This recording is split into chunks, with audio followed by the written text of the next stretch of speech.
Si Maya Reyes ay isang batang babae na puno ng determinasyon. Para matustusan ang kanyang buhay at kumita ng dagdag habang may libreng oras, tumatanggap siya ng trabaho bilang home care provider para sa mga pasyente. Dinala siya ng tadhana sa marangyang mansyon ng mayamang angkan ng mga De Silva sa Maynila. Sa unang tingin pa lamang, nabighani na si Maya sa karangyan, mula sa may kintab na marmol na sahig hanggang sa mataas na kisame at sa tahimik na karangyan na bumabalot sa buong lugar. Ang pasyente ni Maya ay si Andres De Silva, ang batang tagapagmana ng angkan. Sa una, sinabihan si Maya na mayroon siyang cerebral palsy. Sa pagkakaroon ng dedikasyon bilang isang caregiver, ipinangako ni Maya sa kanyang sarili na gagawin niya ang kanyang makakaya para kay Andres. Inihanda niya ang kanyang mga gamit medikal, para ikabit ang catheter sa pasyente alinsunod sa protocol. Ngunit nakakagulat, biglang bumangon si Andres. Kahit na ang kanyang mga kilos ay tila matigas at kulang sa koordinasyon, malinaw na hindi siya isang taong may cerebral palsy. Si Maya, kahit naguguluhan, ay sinubukang patahimikin ang pasyente, na sinasabing isa siyang propesyonal na sinanay. Samantala, ang ina ni Andres na si Senyora Isabela, ay nakatayo malapit, ang kanyang mga mata ay puno ng pag-asa na sana gumaling ang kanyang anak. Sabik siyang mahawakan ang kanyang anak, kahit isang beses lang pagkatapos ng maraming taon na magkalayo dahil sa kanyang kakaibang karamdaman. Sa sandaling iyon, dumating si Dr. Santos para suriin ang kalagayan ng binata. Sa gitna ng kaguluhan, sinubukan pa rin ni Maya na habulin si Andres na sakang na gumagalaw. Pasuray-suray siyang bumagsak sa isang marangyang sofa, at sa hindi inaasahang sandaling iyon, nagdikit ang kanilang mga labi. Bumalat ang katahimikan. Nagpapanik na lumapit si Senyora Isabela upang alalayan ang kanyang anak. Sa sandaling nakalimutan ang kanyang mahigpit na patakaran, walang sino man ang maaaring humawak kay Andres. Di nagtagal, tumawag ang manager ni Maya, at nagulat siyang malaman na nagkamali siya ng address, o mas tama, nagkamali siya ng impormasyon tungkol sa kanyang pasyente. Sa isang pribadong pag-uusap kay Senyora Isabela, ipinahayag ni Dr. Santos ang isang kahanga-hangang teorya. Maaaring si Maya ang susi sa paggaling ng misteryosong karamdaman ni Andres. Ibinunyag niya na, pagkatapos ng isang nakakapangilabot na insidente noong kanyang pagkabata, nagkaroon si Andres ng isang matinding allergy tuwing nakikipag-ugnayan siya sa ibang babae.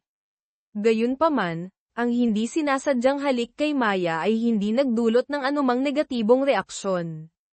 Iminungkahi ni Dr. Santos na kunin si Maya bilang isang espesyal na therapeutic mediator para kay Andres. Nang marinig ang tungkol sa mahirap na sitwasyon ni Maya, ang kanyang ina ay regular na sumasailalim sa dialysis sa San Lorenzo Hospital at nangangailangan ng malaking halaga para sa isang kidney transplant. Agad na sumang-ayon si Senyora Isabela. Babayaran niya ang lahat ng gastusin sa ospital ng ina ni Maya. Palit nito, kailangang manatili si Maya at tulungan si Andres na malampasan ang kanyang karamdaman. Hindi lamang iyon, tatanggap si Maya ng arawang sweldo at papayagan siyang mag-aral kasama si Andres sa Rizal International Academy, isang prestihiyosong paaralan. Ang kontrata na ito ay parang isang life raft para sa buhay ni Maya, kahit na nakaharap ito sa matinding pagtutol mula kay Andres mismo. Upang pilitin ang kanyang anak na sumang-ayon, gumamit si Senyora Isabela ng emosyonal na blackmail, na nagdulot ng pressure. Sa huli, napilitan si Andres na tanggapin ito. Nilagyan niya silang dalawa ng espesyal na smartwatches, na may kakayahang magtala ng tagal ng kontak at distansya sa pagitan nila. Itinakda ang panuntunan, hindi sila maaaring magkalayo ng higit sa 1 metro. Para maging maayos ang kanyang trabaho, humingi ng tawad si Maya kay Andres sa kanyang hindi pagkakaunawaan na may cerebral palsy ito. Malamig na pumasok si Andres sa kanyang pribadong elevator, na nagtulak sa kanya na tumakbo para mapanatili ang takdang distansya. Ipinahayag niya na papatawarin lamang niya siya kung magre-resign siya, ngunit binigyan pa rin siya ng isang pagkakataon na mag-probation sa araw na iyon. Nang dalhin si Maya sa kanyang silid, binigyan siya ng mayordoma ng isang makapal na folder na naglalaman ng lahat ng gusto at ayaw ng binata at sinabi sa kanya na formal na siyang papasok sa klase kasama nito ngayong hapon. Sa Rizal International Academy, iniutos agad ni Andres kay Maya na umatras ng 3 hakbang at mahigpit na pinagbawalan siyang lumapit. Ngunit tumunog ang alarma ng kanyang smartwatch, na nagtulak kay Maya na magmadaling lumapit sa binata. Sa loob ng silid-aralan, nagdulot ng pagkamausisa sa lahat ang paglitaw ni Maya. Dahil mayroon lamang isang natitirang upuan, kinailangan niyang umupo sa tabi ni Andres. Hinayla ng isa nilang kaklase na si Marco Gonzalez si Maya sa labas ng hallway.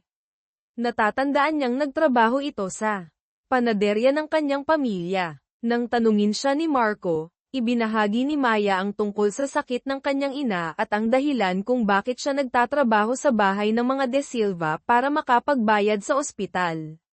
Nag-alala si Marco at pinaalalahanan si Maya na mag-ingat dahil kilala si Andres bilang isang kakaibang tao na hindi nagpapahawak sa kahit sino.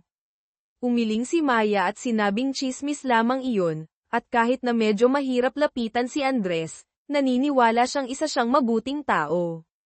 Hating gabi, palihim na pumasok si Maya sa silid ni Andres.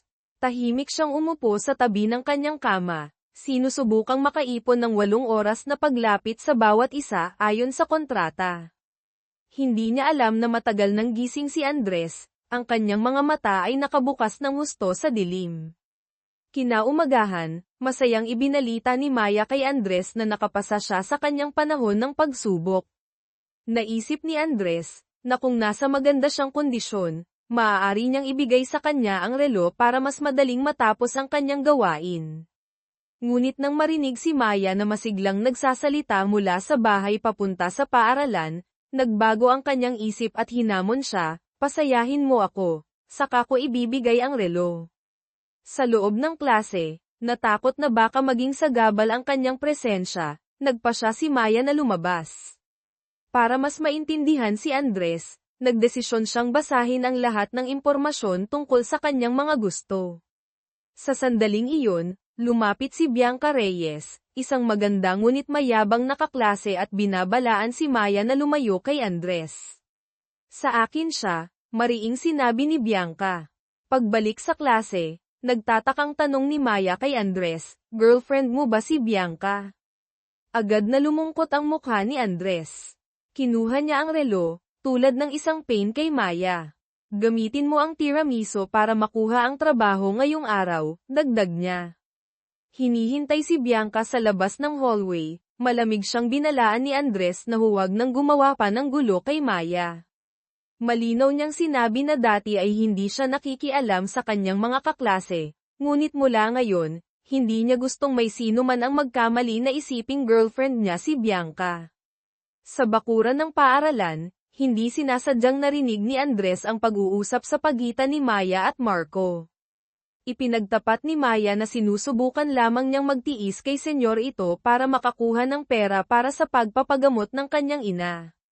Hawak ang tiramisu na bigay ni Maya, nalungkot si Andres. Nang marinig niyang masayang ikinukwento ni Maya na nagtrabaho siya sa panaderya na ito at pinuri ang kanyang amo, ama ni Marco, bilang pinakamahusay sa buong mundo, lalong nagtampo si Andres at ibinalik sa kanya ang cake. Pagkauwi sa bahay, galit na isinulat ni Maya sa kanyang diary na tinawag si Andres na demonyo, at sinumpa siyang magkaroon ng bangungot dahil sinayang niya ang pagkain. Hindi niya inaasahan, kinabukasan ay mukhang malungkot si Andres dahil nagkaroon siya ng bangungot noong nakaraang gabi. Lihim na nagtaka si Maya kung bakit kaya nagkatotoo ang kanyang sumpa. Sa paaralan, nagreklamo si Maya kay Marco na nagawa niyang sampain ang senyor ito at ngayon nakukonsensya siya dahil nagkaroon nga ito ng bangungot. Sa sandaling iyon, lumitaw si Andres at nahuli si Maya na nagsasalita tungkol sa kanya. Galit niyang kinuha ang kanyang relo at nagbanta na sisantehin siya. Dali-daling tumakbo si Maya upang isauli ito, at pinaalalahanan siya ni Andres tungkol sa panuntunan na 1 metro. Malapit na ang pagsusulit. Binigyan ni Andres si Maya ng maraming libro ng pag-aaral, ngunit may kasamang babala, kung siya ay nakakuha ng pinakamababang marka, hindi na siya magkakaroon ng karapatang umupo sa tabi niya. Gayunpaman, paulit-ulit na binasa ni Maya ngunit wala pa ring maintindihan. Binuksan niya ang kanyang diary, at sa pagkakataong ito ay, isinumpa, ang senyor ito demonyo na makakuha ng 0. Kinaumagahan, lubog pa rin si Maya sa kanyang mga libro, antok na nakalimutan niya ang distansya at sumandal sa likod ni Andres na nakaupo sa harap niya. Nakita ni Bianca ang eksena at nagliyab sa selos. Kinausap niya si Maya at iginiit na si Andres ay tiyak na ginayuma ni Maya kaya pinapayagan niya itong lumapit.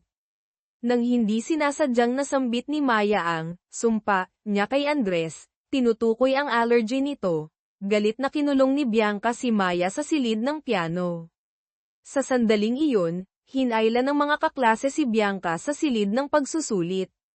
Sa kabilang banda, nang hindi nakita ni Andres si Maya na pumapasok sa kanyang pagsusulit, nag-alala siyang hanapin siya. Natagpuan niya si Maya na walang malay sa silid ng piano, natulog siya dahil nagpuyat siya sa pag-aaral. Nag-alala siya at dinala siya sa klinika ng paaralan. Nagising si Maya at nagmadaling pumunta sa kanyang pagsusulit, ngunit huli na ang lahat. Humingi ng tawad si Bianca kay Maya, sinasabing hindi niya nakontrol ang kanyang galit, ngunit sinisi pa rin si Maya sa pagsusumpa kay Andres na magkaroon ng karamdaman. Lumitaw si Andres at nagtanong kung bakit may kinalaman si Bianca sa kanyang sakit. Sinubukan siyang hilahin ni Bianca upang ipaliwanag, nang hindi alam na ang pagkilos na iyon ay magdudulot ng banayad na allergy kay Andres. Mabilis na kinuha ni Maya ang alcohol at band-aid na lagi niyang dala, dahan-daang pinunasan ang sugat ni Andres, at sinabing palagi siyang naghahanda kung sakaling hindi sinasadya na mahawakan nito ang ibang tao. Pagkauwi sa bahay, patuloy na nahirapan si Maya sa pag-aaral. Nakita ni Senyora Isabela na nahihirapan siya sa pag-aaral, kaya dinalhan niya ito ng masustansyang sabaw. Labis na naantig si Maya, dahil mula noong nagkasakit ang kanyang ina, matagal na siyang hindi ipinagluluto. Nakiramay si Senyora Isabela sa kalungkutan ni Maya, at ibinahagi na hindi rin niya mahawakan ang kanyang anak ng higit sa 10 taon. Dahil naantig sa kanyang damdamin, nagdesisyon si Maya na pagalingin si Andres. Naalala niya ang sinabi ni Dr. Santos tungkol sa direktang pagkontak. Sa kanyang imahinasyon, tumalon si Maya at bahagyang pinalo ang ulo ng senyor ito, ngunit iyon ay isang panandaliang pag-iisip lamang. Habang dumadaan sa bulletin board, narinig ni Maya ang mga kaklase na pinag-uusapan na umalis si Andres para hanapin siya, na naging dahilan upang mawala ang kanyang unang ranggo kay Bianca. Nauutal na humingi ng tawad si Maya sa senyor ito, ngunit hindi siya sinisi ni Andres. Sa opisina ng guro, pinagalitan ng guro ang 3 estudyante na lumiban sa pagsusulit. Natuwa si Marco dahil sa unang pagkakataon ay may pagkakatulad siya sa matalinong si Andres, parehong walang marka. Anako ni Maya ang responsibilidad at nakiusap sa kanyang guro na huwag parusahan ang dalawa niyang kaibigan. Biglang dumating si Bianca upang ipaliwanag na si Andres at Marco ay nagligtas kay Maya kaya't huli na sila para sa pagsusulit. Pumayag ang guro na kumuha silang 3 ng muling pagsusulit sa susunod na linggo. Sa klase, hindi pa rin maintindihan ni Maya ang kanyang binabasa. Nadama niya na hindi makatarungan na kailangan lamang matulog ng senyor ito para makuha ang pinakamataas na marka. Nakita ito ni Andres at sinabing ibigay ang kanyang libro, sa kanya binilugan ang mahalagang impormasyon na maaaring lumabas sa pagsusulit. Dahil marami pa ring bahagi na hindi niya naiintindihan, patuloy na, ginulo, ni Maya ang senyor ito. Sa pagkakataong ito, naghanda siya ng isang mock test na kapareho ng aktwal na pagsubok para magsanay siya. Sa kabilang banda, pinuntahan ni Bianca si Marco sa pastry shop. Binigyan niya ito ng mga materyales sa pag-aaral, na may kondisyon na kailangan niyang maging mas mahusay kay Maya. Kung mabaygo si Marco, hindi na siya kakausapin ni Bianca. Sa library, Narinig ni Andres si Maya na nagrereklamo dahil hindi niya naiintindihan ang kanilang leksyon. Lumapit siya at matiyag ang ipinaliwanag sa kanya. Naaalala ang bilin ni Dr. Santos tungkol sa direktang pagkontak, balak sanang subukang hawakan ni Maya ang kamay ng senyor ito. Mag-focus ka sa pagsusulit, paalala ni Andres. Kung mayroon ka pang hindi naiintindihan, magtanong ka. Nang makita niyang dumating si Marco, dali-daling tumakbo si Maya para batiin ito, na bahagyang nagpabago sa mood ni Andres. Ibinahagi ni Maya ang mock test sa kanyang matalik na kaibigan at nagtanong kay Marco kung paano niya mahahawakan ng natural ang isang lalaki. Gusto mo, si Andres? Tanong ni Marco. Iminungkahi niya ang isang mapangahas na plano, samantalahin ni Maya kapag mahimbing na natutulog ang senyor ito at palihim na, hawakan, ito.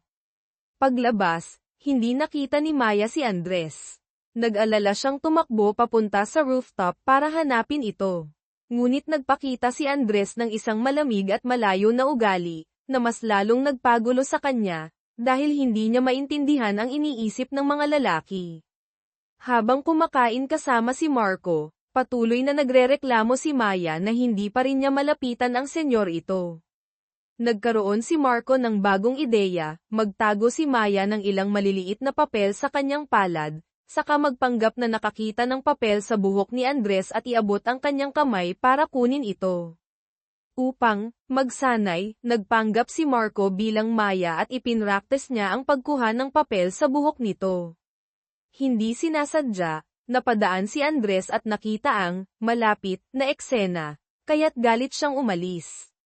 Sa hapunan sa mansyon ng mga De Silva, ang biglaang pagbabalik ng ama ni Andres na si Don Ricardo, ay nagdulot ng tensyon. Naisip ni Maya na si Andres ay malamig at nakakatakot na katulad ng kanyang ama. Nang makita ang senyor ito na nagbabasa ng libro sa labas ng hardin, nagdesisyon si Maya na palihim na ipatupad ang plano ni Marco.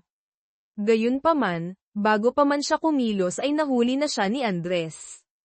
Galit ka ba sa akin dahil narinig mo si Marco na sinasabing gusto kita? Tanong ni Maya. Dali-dali niyang ipinaliwanag na gusto lamang niyang pagalingin siya, ngunit hindi niya maaaring sabihin ang totoong kalagayan ni Andres. Kung nag-aalala ka, ipapaliwanag ko kay Marco. Sa madaling salita, hinawakan ni Maya si Andres sa kamay. Nagulat siya nang mapagtanto na ang direktang pagkontak sa kanya ay hindi kasing hirap ng kanyang inaakala. Sa araw ng muling pagsusulit, nagulat si Maya nang malaman na ang mga tanong sa pagsusulit ay katulad ng sa mock test na inihanda ni Andres para sa kanya. Sa labas ng hallway, nakita ni Andres si Maya na sinusubukang magtago ng mga maliliit na papel sa kanyang ulo. Ngumisi ito, sinasabing alam na nito na plano ito ni Marco para sa kanya. Sa kabilang banda, pinuntahan ni Marco si Bianca at taos-pusong humingi ng tawad dahil hindi niya maaaring tradorin si Maya para makakuha ng mas mataas na marka. Nang marinig na gumawa ng mock test si Andres para kay Maya, lalong nagselos si Bianca. Para batiin si Maya sa pagpasa sa pagsusulit, naghanda si Senyora Isabela ng isang nakakagulat na regalo para sa kanya, isang bagong tablet. Higit sa lahat, kinuha pa niya ang larawan ni Maya at Andres at ginawa itong wallpaper. Sa paaralan, nagdesisyon si Maya na tapusin ang bagong misyon, hawakan si Andres sa loob ng 1 minuto. Alam ni Andres ang kanyang layunin, kaya't pinanatili niya ang kanyang distansya. Sa kalagitnaan ng klase, tumakbo palabas si Andres para sumagot sa kanyang telepono. Sumunod si Maya at narinig niyang palihim itinatago ni Andres sa kanyang mga magulang ang isang bagay. Tinanong niya kung bakit niya itinatago ang lahat sa kanyang sarili. Malinaw na hindi siya masaya ngunit patuloy pa rin siyang nagpapanggap na ayos lang. Naisip ni Maya kung paano niya babaguhin ang mood ng senyor ito. Kinuha niya ang laruan na Crocodile Dentist, at niyaya si Andres na maglaro kung sino ang makakagat. Hindi siya pinansin nito, kaya't naglaro na lamang si Maya ng mag-isa. Hindi inaasahan, sinubukan ni Andres na pindutin ang ngipin ng buwaya, at sa sandaling iyon, hindi sinasadyang hinawakan ng kanyang kamay ang kamay ni Maya na may hawak ng laruan. Sa pagkakataong ito, hindi niya agad inalis ang kanyang kamay, ngunit pinanatili na lamang ito, tinulungan siyang tapusin ang kanyang 1 minuto na misyon. Sa klase, hindi sinasadya ni Marco na nahulog ang tablet ni Maya. Umilo ang screen, na nagpapakita ng wallpaper na larawan ni Maya at Andres na magkasama. Nagtipon-tipon ang mga kaklase para tumingin, at nagbulungan. Agad na kumalat sa buong paaralan ang tsismis na sina Maya at Andres ay nagsasama. Dali-daling humingi ng tawad si Marco dahil nakagulo sa kanyang matalik na kaibigan. Hindi siya sinisi ni Maya, ngunit nag-alala siya tungkol sa magiging reaksyon ni Andres. Sa sandaling iyon, nakatanggap siya ng tawag mula kay Senyora Isabela na may magandang balita, nakahanap na sila ng katugmang bato para sa kanyang ina. Bilang kabayaran, masayang iniulat ni Maya na nakumpleto niya ang kanyang misyon na 1 minuto ng kontak sa senyor ito. Pagpasok ni Andres sa silid-aralan, narinig niya ang kanyang mga kaibigan na pinag-uusapan ang kanyang relasyon kay Maya. Sa harap ng lahat, malamig niyang sinabi, hindi ko maaaring ligawan si Maya. Si Bianca, na nakatayo malapit, ay agad na nagdagdag ng gatong sa apoy, na sinasabing sinadya ni Maya na i-photoshop ang kanyang sarili sa larawan kasama si Andres. Dahil hindi man lang siya nag-abala na magpaliwanag, nasaktan si Maya, at dali-daling umalis. Pagka-uwi, mahinang humingi ng tawad si Maya sa senyor ito dahil hindi pa niya napapalitan ang wallpaper ng kanyang tablet.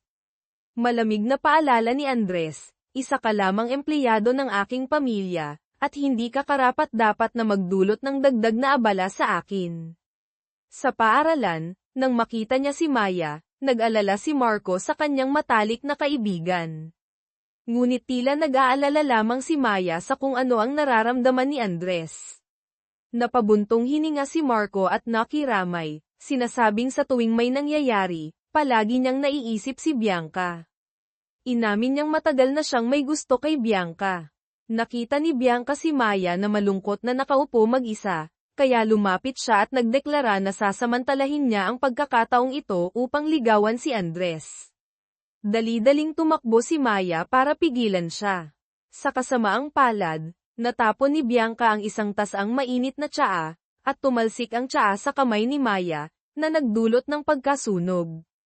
Nang makita ito ni Andres, agad niyang hinayla si Maya papasok sa silid-aralan sa gitna ng pagkabigla ng lahat. Binuksan niya ang drawer ni Maya at kinuha ang pamahid na lagi niyang dala, at dahan-daang ipinahid ito sa kanyang sugat. Hindi niya inaasahan, na nasaksihan pala ng kanyang mga kaklase ang malapit at mapagmahal na eksenang ito. Nang hamupa ang kanyang galit, nagsimulang makipagtulungan si Andres kay Maya upang gumaling.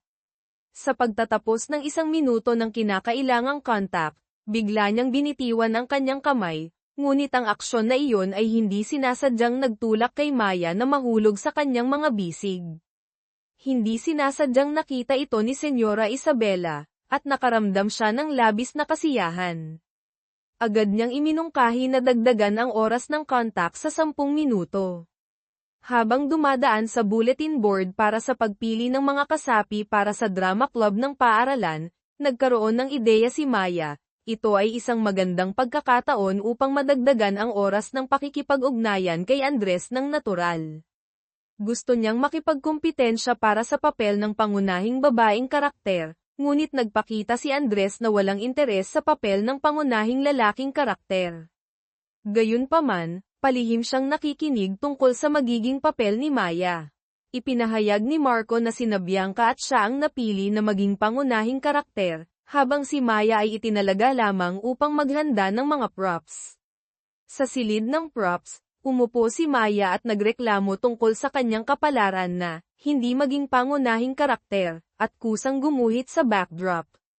Pumasok si Andres, at sinabing pangit ang kanyang pagguhit. Saka kinuha ang brush at tinulungan siya. Habang nagpipinta, hindi sinasadyang dumampi ang kanyang kamay sa kamay ni Maya. Samantala, sa gym, nakatitig si Marco kay Bianca habang nagsasayaw ito, ang kanyang puso ay tumitibok. Ikinwento niya kay Bianca na pinakiusapan niya si Andres na dalhin ang props kay Maya para makarating siya kaagad doon upang makapag-practice kasama ito. Nang marinig ito, galit na umalis si Bianca para hanapin si Andres. Sa silid ng props, tapos na si Maya sa kanyang pagpipinta. Tumayo siya, ngunit hindi sinasadyang nadulas. Bilang isang reflex, hinawakan ni Maya ang kwelyo ni Andres, na naging dahilan upang mawala siya sa balanse at mapalapit sa kanya. Bilang resulta, nabahira ng pintura ang drawing, ngunit hindi nagalit si Andres, sa halip ay ngumiti pa ito. Niloko niya si Maya na hawakan ang kanyang ilong, para madumihan ng pintura ang mukha nito. Sa pagkaalam niyang nalinlang siya, naghiganti si Maya sa pamamagitan ng pagpapahid ng pintura sa mukha ni Andres. Naghabulan silang dalawa habang nagtatawanan, at pinagsabihan siya ni Andres na humingi ng tawad sa kanya. Sa sandaling iyon, pumasok si Bianca, at nang makita ang masayang eksena, nawalan siya ng kontrol. Mabilis na umiwas si Andres, na naging dahilan upang matapilok si Bianca. Dahil hindi makalakad si Bianca sa loob ng ilang araw, kinailangan ng drama club na maghanap ng bagong babaeng pangunahing karakter. Naalala ni Marco na napakahusay ng audition ni Maya bilang Cinderella, kaya't iminungkahi niyang palitan siya ni Bianca. Nagboluntaryo si Marco na turuan si Maya ng sayaw ng pangunahing karakter. Nang makita silang magkasamang nagpa-practice, hindi mapakali si Andres at hindi na makapag-focus sa kanyang pagbabasa. Umuwi siya, at hinayla siya ng relo para sumunod si Maya sa kanya. Nakita niyang nagagalak ito na gawin siyang pangunahing karakter, lalong nagalit si Andres. Sa silid-aklatan sa bahay, matagal nang naghihintay si Andres na pumunta si Maya para magpagamot, gawin ang 10 minutong misyon ng pakikipag-ugnayan. Lumalabas na nagpa-practice siya ng sayaw sa tabi ng swimming pool. Palihim siyang tinitingnan ni Andres habang nahihirapan siyang gawin ang kanyang mga sayaw. Nang paalalahanan siya tungkol sa misyon, dali-daling lumapit si Maya. Ngunit sa pagkakataong ito, gusto ni Andres na, isang bato 2 ibon, tuturuan niya itong sumayaw sa loob ng 10 minutong paglapit. Kahit na patuloy siyang tinatapakan ni Maya, nagtiyaga pa rin si Andres ng kakaiba. Natuklasan niyang hindi alam ni Maya kung alin ang kaliwa at kanan. Tapakan mo na lang ako, sabi ni Andres, at marahang ginabayan ang kanyang mga hakbang. Nasaksihan ang matamis na eksena, nasiyahan si Senyora Isabela para sa kanyang anak at mabilis na kinuha ang kanyang telepono upang makuhaan ng larawan ang magandang alaala. Kinaumagahan, taos-pusong nagpasalamat si Maya kay Andres dahil sa matiyag ang pagtuturo sa kanya kung paano sumayaw. Ipinahayag niya ang kanyang pag-asa na manunood siya sa kanyang pagtatanghal. Ipinakita ni Andres na walang siyang interes, na bahagyang nagpalungkot kay Maya. Gayunpaman, sa araw ng pagtatanghal, naroon na siya sa auditorium ng napakaaga. Sa backstage, nangyari ang isang insidente, hindi mahanap ni Marco ang kanyang kasuotan ng prinsipe. Sa segment ng klase, kinailangang mag-isang umakyat si Maya sa entablado bilang Cinderella. Nakatayo roon ang magandang Cinderella. Naghihintay ngunit hindi pa rin lumalabas ang kanyang prinsipe. Narinig ang mga estudyante sa ibaba na nagsasabing hindi karapat-dapat si Maya para sa prinsipe, hindi na napigilan pa ni Andres. Nagdesisyon siyang umakyat sa entablado. Sa ilalim ng maliliwanag na ilaw ng entablado, lumitaw siya tulad ng isang totoong prinsipe, at lumapit sa kanyang naguguluhang Cinderella. Pinagsama nila ang kanilang mga kamay, at sumabay sa maayos at ritmo na pagsayaw. Sa wakas, naghintay si Maya para sa kanyang prinsipe. Dahil nalaman niyang si Andres ang pumalit kay Marco, lumapit si Bianca na may saklay para konfrontahin siya. Muli, sinabi ni Andres, na huwag siyang hawakan basta-basta. Halos mamatay na sa sama ng loob si Bianca, hindi matanggap. Na hinahayaan siya ng isang Cinderella, tulad ni Maya na hawakan siya, samantalang siya ay hindi niya mahawakan. Lumapit si Marco at mahinahong hinatid si Bianca sa silid klinika. Matyaga siyang nakinig habang ipinapahayag niya ang kanyang galit, at maingat na binalutan ang kanyang sugat. Ang pag-ibig ay naghihiwalay sa gusto o hindi gusto, Bianca, sabi ni Marco, hindi mahalaga kung sino ang mas mahusay. Maaaring hindi kasing perpekto ni Maya, ngunit siya ang espesyal sa mga mata ni Andres. Sa tindahan ng tinapay, tinanong ni Bianca kay Marco, anong gagawin ko kung ang taong gusto ko ay hindi ako gusto? Nag-isip si Marco sandali, palihim kong susundan ang taong iyon, aalalahanan ang bawat ekspresyon, bawat emosyon niya. Matatakot ako na masaktan ang taong iyon, kaya't susubukan kong gawin ang rainbow cake na gustong-gusto niyang kainin. Nang makita si Bianca na mukhang hindi komportable, mabilis na sinabi ni Marco, hindi ko hinihiling na gumanti ka. Dahil ang pag-ibig ay talagang hindi patas. Naantig si Bianca sa katapatan ni Marco, ngunit hindi pa rin siya makapagbigay ng kasagutan. Sa almusal sa mansyon ng mga De Silva kinabukasan, ipinakita ni Senyora Isabela ang kanyang labis na kasiyahan nang maalala niya ang matagumpay na pagganap ng 2 anak. Dali-daling nagpaliwanag si Andres, at sinabing tinulungan niya si Maya dahil ayaw niyang sirain ang pagtatanghal ng klase. Dahil mukhang hindi siya masaya, dali-dali ring nagpaliwanag si Maya at sinabing sila ni Andres ay magkaibigan lamang, higit pa, talagang gusto niyang pagalingin si Andres. Bukod doon, wala siyang ibang iniisip. Sa pagpasok sa silid ni Andres nang wala siya roon, hindi sinasadyang nakita ni Maya ang kanyang diary na nakalimutang naiwan. Binuksan niya ang ilang pahina at hindi napigil ang matawa sa mga nakakatawang sumpa na isinulat niya tungkol sa lalaking demonyo na ito. Sa susunod na pahina, nakita niya ang nakasulat na maliit na kahilingan, ang pumunta para magkampang sa labas. Sa kabilang banda, sinabi ni Maya sa kanyang sarili na kailangan niyang alisin ang mga hindi makatotohanang mga iniisip, ang mga hindi nararapat na damdamin. Alam niyang si Andres ay may engagement na sa anak ng mayamang pamilya ng mga Hizon. Sa sandaling iyon, tumawag si Marco at hiniling na tulungan siya sa panaderya. Nagtaka si Maya, dahil kadalasan ay isinasaayos na ni Marco ang mga pastry ng maaga sa gabi. Nang makita ang pulang mukha at nabubulol na mga salita ni Marco sa telepono, nahulaan niya na mayroong bagay na itinatago niya sa kanya. Sa ibang lugar, nakatayo si Andres sa balkonahe ng kanyang mansyon at ginamit ang kanyang binocular upang tumingin sa panaderya. Nakita niyang masayang naglalaro at nakikipagtawanan si Maya kay Marco. Sumiklab ang isang hindi komportableng pakiramdam sa kanyang puso paninibugho. Bigla siyang naglaway para sa kakatuwang cupcake. Dahil sa sunod-sunod na tanong ni Maya, napilitan sa huli si Marco na umamin, pumayag si Bianca na bigyan siya ng pagkakataon na maghintay, naligawan siya. Habang nag-uusap sila, pumasok si Andres sa tindahan ng tinapay, hawak ang diary ni Maya na kanyang hiniram.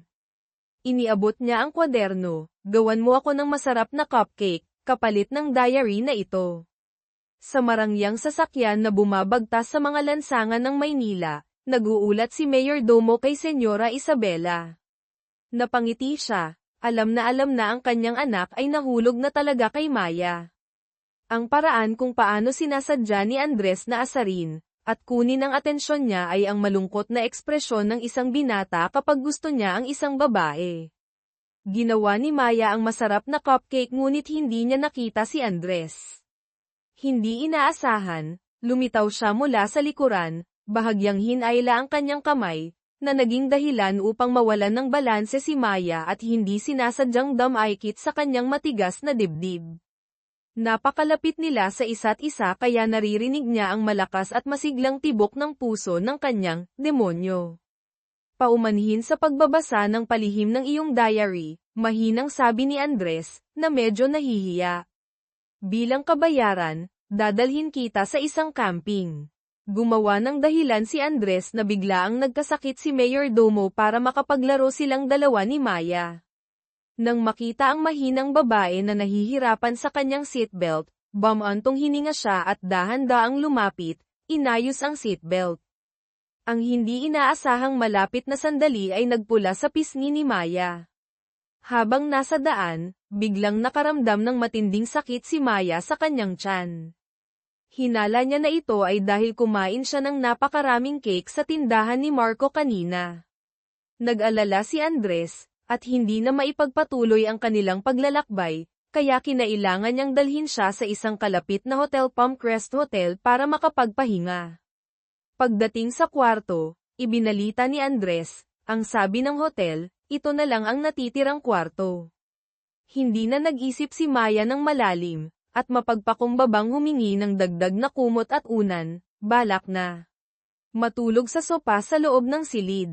Pagbalik niya, biglang hinawakan ni Andres ang kanyang kamay at idinikit ang isang kulang patch, kahit na hindi siya nilalagnat, masakit lamang ang kanyang tiyan, sa kanyang noo. Ang biglaang pagpapakita ng pag-aalala ay nagpatibok sa puso ni Maya. Sa kalagitnaan ng gabi, hindi mapakali si Maya dahil medyo matigas ang sopa at hindi siya sanay sa lugar. Naistorbo niya si Andres. Kumunat ang kanyang noo, at sinabing mula sa kama, dito ka na matulog, huwag ka nang gumawa ng ingay. Nag-alangan si Maya, ngunit sa huli ay pumayag din. Iginulong niya ang sarili sa kumot na parang isang maliit na uod, at mahinang nangakong hindi niya hahawakan ang senyor ito. Hindi inaasahan, nagkaroon ng sleepwalking problem si Maya. Sa kanyang antok, automatiko siyang bumangon, naglakad ng ilang beses sa silid at saka, umakyat sa kama, walang kamalay-malay na yamakap kay Andres at masarap na natulog. Ang malambot na init at ang banayad na amoy mula sa batang babae ay nagpatulog kay Andres. Sa kanyang panaginip, nakita niya ang isang maliit na babae na nakasuot ng pulang damit, na buong tapang na nagligtas sa kanya mula sa dilim noong unang panahon. Sa madaling araw, nagising si Andres at nakita si Maya na mahigpit pa ring nakayakap sa kanya, na natutulog na parang isang bata. Bahagya siyang ngumiti. Sa sandaling iyon, bumukas din ang mga mata ni Maya. Nang mapagtanto ang kasalukuyang sitwasyon, nagulat siya at bumulong ng isang maliit na sigaw, dali-daling humingi ng tawad at tumakbo papunta sa banyo. Ang kanyang mukha ay kasing pula ng isang hinog na kamatis.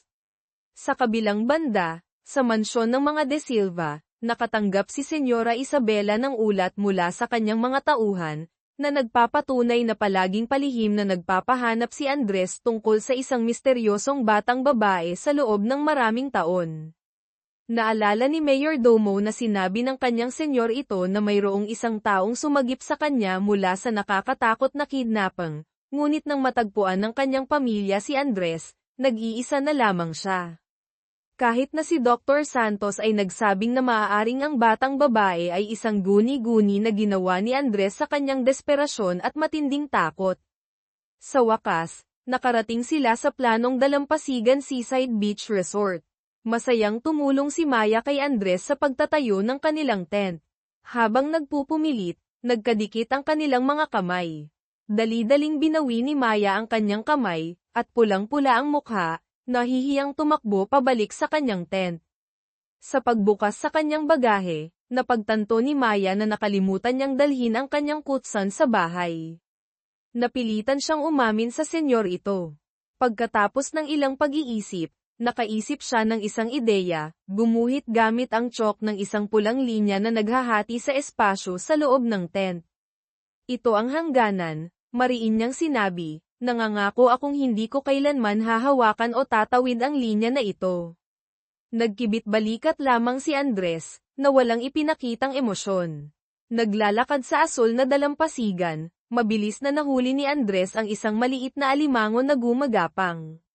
Nang marinig si Maya na tumawa dahil itinulad niya ang alimasag sa kanya dahil mayabang siyang tumahak, nagkunwari si Andres na galit at hinabol siya sa dalampasigan para turuan siya ng leksyon. Ang kanilang masayang tawanan ay umalingaw-ngaw sa sulok ng langit. Nang makita si Maya na naglalakad sa magaspang at madulas na mga bato, tahimik na hinawakan ni Andres ang kanyang kamay, na naging kanyang matibay na suporta. Nakatayo sa harap ng malawak na karagatan, at nagpahayag ng hiling sa hampas ng alon, Lihim na nanalangin si Maya na sana gumaling si Andres sa kanyang kakaibang karamdaman. Nang makita si Maya na nahihirapang kumuha ng mga larawan para sa alaala, nagboluntaryo agad si Andres na maging kanyang personal na fotograpo. Sa kanyang pagliko, gusto lamang ni Andres na kumuha ng larawan mula sa likod. Ngunit, nang itinaas ni Maya ang kanyang telepono, bumaling siya at ngumiti, handang ipakita ang kanyang mukha sa kanilang unang larawan na magkasama. Sa malayo, biglang nakita ni Maya si Bianca na natataranta na naglalakad papunta sa dagat. Iniisip na may problema ang kanyang kaklase at nagbabalak na gumawa ng hindi maganda, gulat na tumakbo si Maya at dali-daling hinayla si Bianca. Habang nag-aagawan, hindi sinasadyang itinulak ni Maya si Bianca sa mababaw na tubig. Hindi niya inaasahan, naglalakad lang si Bianca para magpahangin. Basang-basa ang damit ni Bianca. Nahihiya si Maya, at mabilis na tinawagan ang kanyang matalik na kaibigan na si Marco para humingi ng tulong. Tulad ng inaasahan, makalipas lamang ang ilang sandali, mabilis na dumating si Marco sakay ng kanyang sasakyan, na may dalang maraming personal na gamit malinaw na mayroon siyang nakahandang pagkakataon para mapalapit kay Bianca. Maingat na hinayla ni Maya si Andres sa ibang lugar, na nag-iwan ng pribadong espasyo para sa dalawang magkaibigan. Sa gabi, ipinakita ni Marco ang kanyang talento sa pag-ihaw ng barbecue sa dalampasigan. Nang makita si Maya na mag-aalok kay Bianca ng isang kebab ng inihaw na prutas, pinigilan siya ni Marco. Si Bianca ay hindi mahilig magmeryenda, siya ay umiinom lamang ng tsaa. Nang marinig ito ni Andres, sa unang pagkakataon ay nagsimula talaga siyang mausisa tungkol sa maliliit na gusto ni Maya. Maya-maya pa, humawak si Bianca sa kanyang tiyan, kumunat ang kanyang mukha, at tumakbo papunta sa kalapit na banyo. Nahihiya si Marco, at humingi kay Maya na iabot sa kanya ang isang packet ng sanitary napkins para kay Bianca. Nakita ko dati ang nakasulat na menstrual cycle sa kanyang pencil case kaya naghanda na ako nang pumunta ako rito, paliwanag ni Marco, na medyo namumula ang mukha. Nakikipag-usap ng pribado kay Marco sa paligid ng apoy sa kampo. Nag-aalangan si Andres na magtanong, ano ang dapat gawin para sa taong gusto mo? Yumuko siya, at bahagyang tumango, at umamin na mayroon siyang damdamin para kay Maya. Tinapak ni Marco ang kanyang mayaman na kaibigan, ang pag-ibig ay walang formula, walang dapat, o hindi dapat. Kapag talagang gusto mo ang isang tao, hindi mo mapipigilan ang pagnanais na mag-alala, na tratuhin ang taong iyon ng maayos. Sa kabilang banda, ipinapahayag ni Maya ang kanyang paghanga kay Bianca. Napakaswerte mo dahil mayroon kang isang tao na nag-aalala sa iyo hanggang sa bawat maliit na detalye tulad ni Marco. Nang marinig ito, isang mainit at hindi maipaliwanag na pakiramdam ang kumalat sa loob ng puso ni Bianca. Talagang naantig siya sa katapatan ni Marco, ngunit hindi pa lubos na makokontrol ng kanyang puso ang kanyang damdamin. Alam niyang hindi niya maaaring kalimutan agad si Andres. Kahit na gayon, nagsimula niyang mapagtanto na si Marco rin ay medyo kaibig-ibig. Pagdating sa tent, biglang tinanong ni Andres kay Maya, kailan ang iyong regla? Nagulat si Maya, namula ang kanyang mukha, dali-daling tinakpan ang bibig ng senyor ito. Sa kanyang pagmamadali, nawalan siya ng balanse, nahulog at napadagan kay Andres na nakahiga sa kutson. Kinabukasan, nag-organisa si Marco ng isang laro ng raffle para pumili ng susunod na destinasyon ng grupo. Nagkataon, nabunot ni Andres ang slip na naglalaman ng kahilingan ni Maya, ang pumunta sa Fiesta Wonderland Theme Park. Pagdating sa amusement park, hinayla ni Maya si Andres sa iba't ibang rides, mula sa carousel hanggang sa roller coaster. Nang makita siyang masigasig na naglalaro ng claw machine ngunit hindi nagtatagumpay, itinaas ni Andres ang kanyang manggas at matiyagang kumuha ng isang cute na stuffed bear para ibigay sa kanya. Masayang naglaro ang dalawang magkasintahan ng bump car at sumakay sa swan boat sa lawa. Habang nagpapahinga at umiinom ng tubig, hindi sinasadyang nahawakan ni Bianca ang kamay ni Andres. Ngunit sa pagkakataong ito, may nangyaring isang himala, walang reaksyon sa allergy si Andres. Hindi lumabas ang pulang marka, at wala siyang naramdamang discomfort. Sa sandaling iyon, may isa pang marangyang sasakyan ang huminto. Isang maganda at nakaistilong babae ang bumaba. Ito si Martina Hizon, anak ng mga Hizon, bulong kay Maya ni Mayor Domo, na sumusunod sa kanila mula sa malayo. Kaka-rating lang niya mula sa ibang bansa, at pinapunta niya agad ang kanyang ama dito para bisitahin ang kanyang kasintahan. Sa mansyon ng De Silva, hindi gaanong gusto ni Senyora Isabela si Martina Hizon. Diretsahan niyang sinabi na nagkakamping ang kanyang anak kasama ang kanyang kasintahan. Si Don Ricardo, ama ni Andres, na nakatayo sa tabi ay dali-daling ipinaliwanag sa mga Hizon na si Maya ay isang tagapag-alaga na inupahan para bantayan si Andres. Sa kabilang banda, sa resort, taos-pusong binati ni Maya ang senyor ito dahil tila nawala na ng tuluyan ang kanyang karamdaman. Tumingin sa kanya si Andres, na may medyo komplikadong ekspresyon.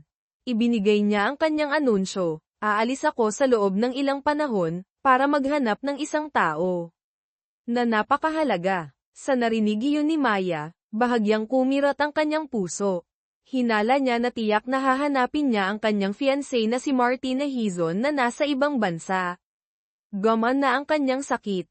Oras na para matapos ang kanyang kontrata. Oras na para umalis siya sa kanyang buhay. Pagbalik sa panaderya, nakita ni Bianca na tila malungkot si Marco. Nagtapat siya. Natatakot ako na kapag nakita mo na si Andres na tuluyang gumaling, ipagpapatuloy mo pa rin siyang habulin. Sa narinig ang mga ditiyak na salita, bigla siyang yumuko at nagbigay ng isang magaan na halik sa pisngi ni Marco.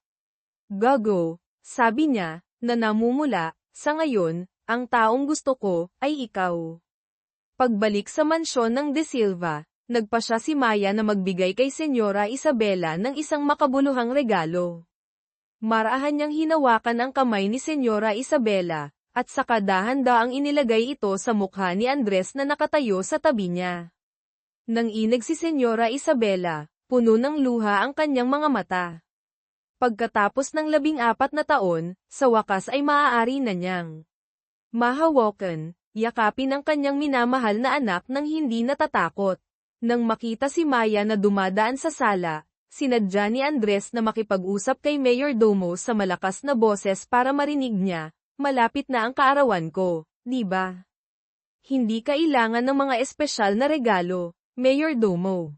Ang importante lang ay galing sa puso.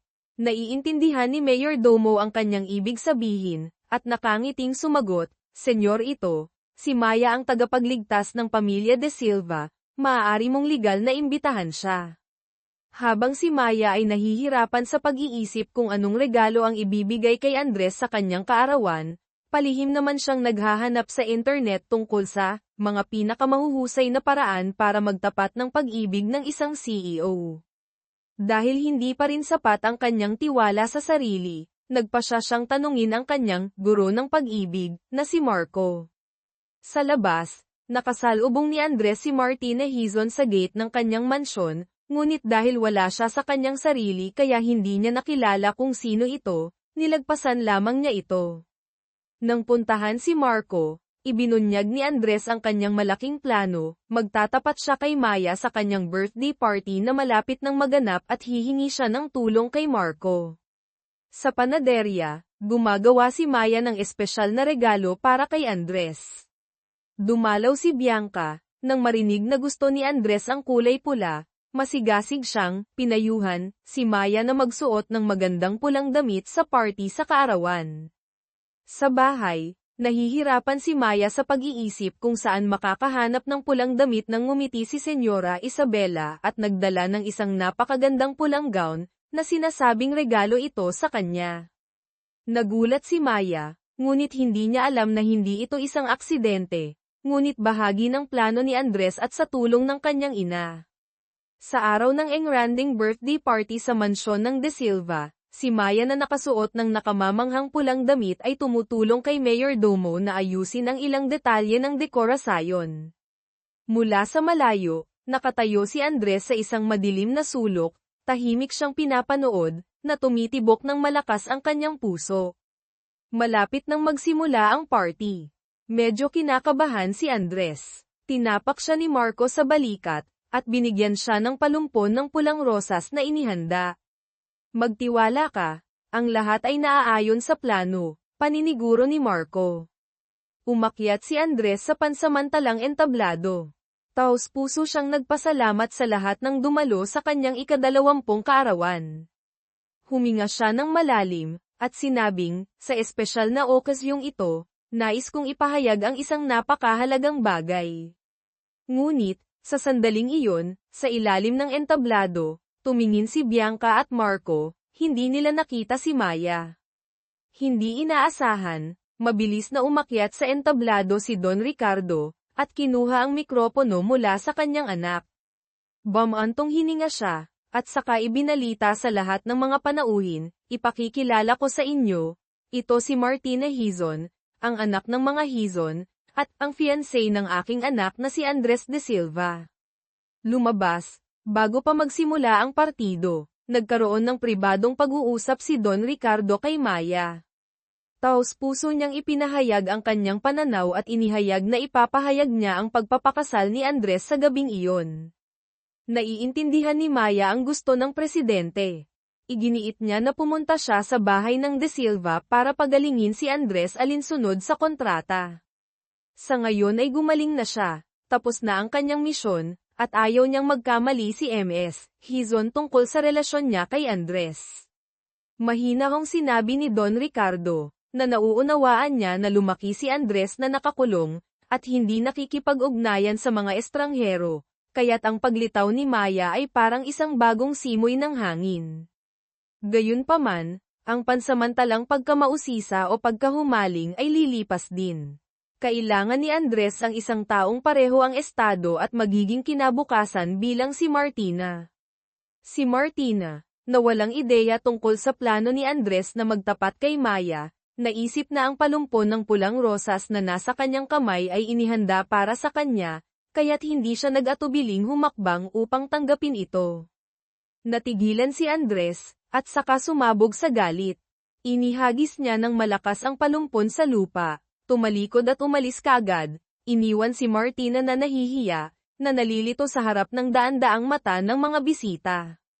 Hindi nagbago ang mukha ni Don Ricardo, at nangako na malapit na niyang ibibigay sa pamilya Hizon ang isang kasiya siyang paliwanag.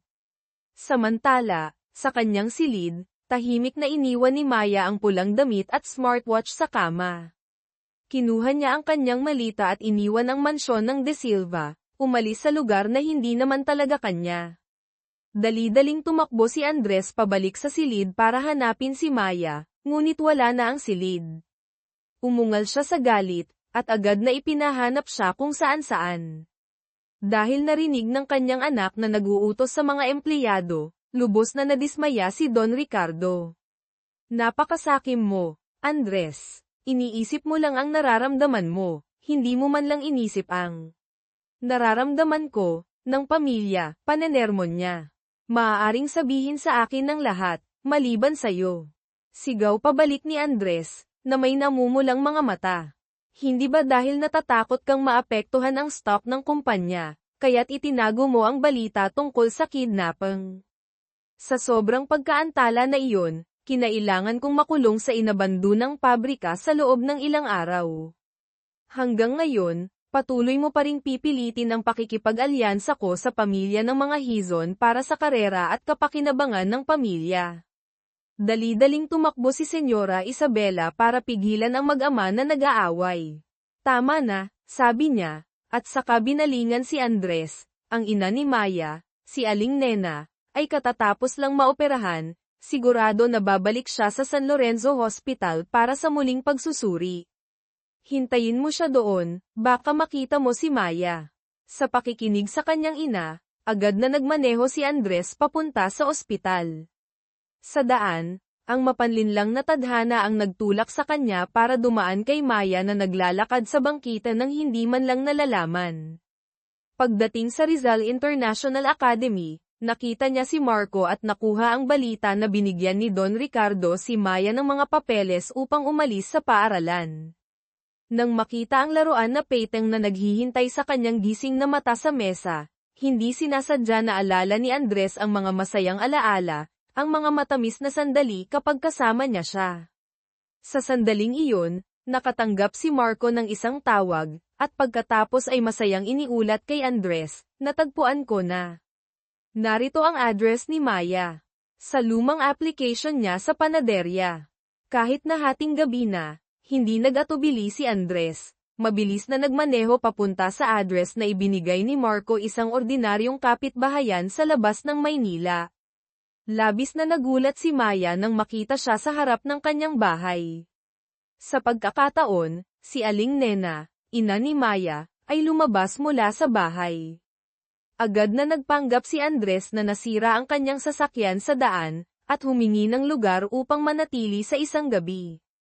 Nalaman ni Aling Nena na si Andres ang anak ng pamilya De Silva na nagbayad ng mga gastusin sa ospital para sa kanya at masiglang inanyayahan siyang pumasok sa bahay at sinabi kay Maya na linisin ang silid para sa kanya. Kinabukasan, matiyag ang tinuruan pa ni Andres si Aling Nena kung paano linisin ang memorya ng kanyang telepono upang gumana ito ng mas mabilis. Nang makita ni Aling Nena ang gwapong, matalino, at mabait na binata, labis siyang nagpuri, sigurado na maraming mga babae na naghahabol kay Andres. Ngumiti lamang ng awkward si Andres at umamin na hindi niya alam kung paano palambutan ang puso ng isang babae. Upang magpasalamat, inanyayahan